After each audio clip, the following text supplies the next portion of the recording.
जय हिंद दोस्तों, सैनिक समाचार में आपका हार्दिक स्वागत है। डीए के ऊपर सरकार का जोर नहीं। यदि सरकार का जोर हो तो डीए पर लगा सकती है लगाम, लेकिन डीए की बढ़ोतरी एक फ्री एजेंसी द्वारा होता है और उसके आंकड़े जारी हो गए हैं और आपके ऊपर कितने की मोहर लगी है और आगे क्या संभावना है इसके बारे में बात करूंगा। और दूसरी बात, सरकार पेंशन सिस्टम में बदलाव या सुधार के लिए हो गई राजी। यह होता है राजनीतिक दबाव। दोस्तों, खबरें करते विस्तार से। जैसे हम सभी कहते हैं कि डीए कब बढ़ेगा, कितना बढ़ेगा, सबको इंतजार रहता है।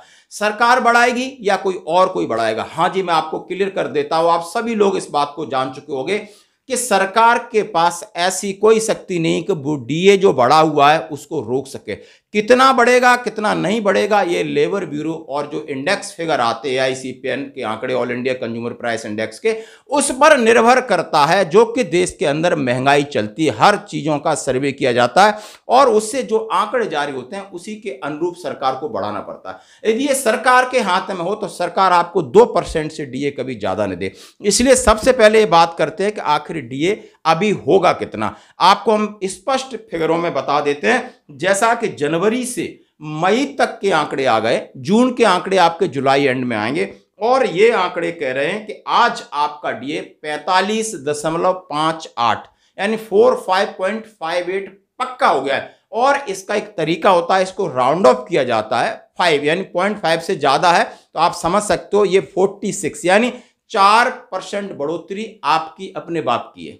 सरकार इसमें कुछ नहीं कर सकती। अब रहा एक महीना, वो जून का, जिसके आंकड़े 31 जुलाई को आएंगे और उस पर निर्भर करेगा कि आगे और बढ़ेगा या 4%। यानी हम 4% पर पक्का है, इसमें किसी का कोई हस्तक्षेप नहीं है।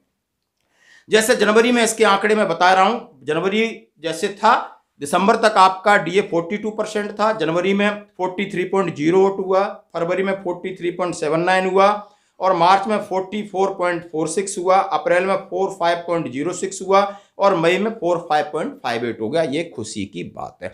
अब बात कहते हैं कि सरकार क्यों पेंशन सिस्टम में बदलाव ला रही है? क्योंकि सरकार डरपोक है। सरकार किस बात से डरती है? सरकार आपको बता देता हूं। जैसे कि आपने किसान आंदोलन देखा होगा, इतनी जबरदस्त हो गया था, उन्होंने एक जो अपना सिस्टम था उसमें बदलाव किया था। इसी तरह आपने सरकार को देखा होगा, उसने एक एनपीएस सिस्टम लागू किया है, न्यू पेंशन स्कीम, और जो 2004 के बाद के कर्मचारी वो आज रो रहे हैं, बिलख रहे हैं। अब सरकार चुनाव में जा रही है और ये विपक्ष ने ये मुद्दा ले लिया कि जैसे हम गवर्नमेंट में आएंगे, कांग्रेस ने कहा हिमाचल की तर्ज पर हम ओपीएस यानी पुराना पेंशन सिस्टम लागू करेंगे जैसे केंद्रीय कर्मचारियों को मिलता है। अब सरकार बैकफुट में, राजस्थान में भी ये घोषणा हो चुकी है, छत्तीसगढ़ में भी घोषणा हो चुकी है और मध्य प्रदेश में भी कमलनाथ जी ने घोषणा कर दी है। अब सरकार अपनी सरकार बचाने के लिए, यानी जो वर्तमान में बीजेपी है वो बचाने के लिए, कभी लाडली योजना, कभी आपको ये चॉकलेट दे रही है, कभी ये बिस्किट दे रही है, यानी इनको सत्ता में रहना है, सत्ता की मलाई खाना है और ये पैसा इनके पास कोई कमी नहीं। जब इनका पैसा सरकार बनाने के लिए सांसद खरीद सकते हैं, विधायक खरीद सकते हैं, किसी को तोड़ सकते हैं, किसी को जोड़ सकते हैं,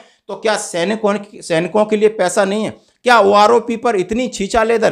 क्या इनको शर्म नहीं आती? ये बैठे सब जानते हैं, सब सुनते हैं, सब समझते हैं और इसी का मैं डिटेल वीडियो आपको दोपहर बनाऊंगा। धन्यवाद दोस्तों, आज की खबरों में इतना ही। बने रही हमारे साथ।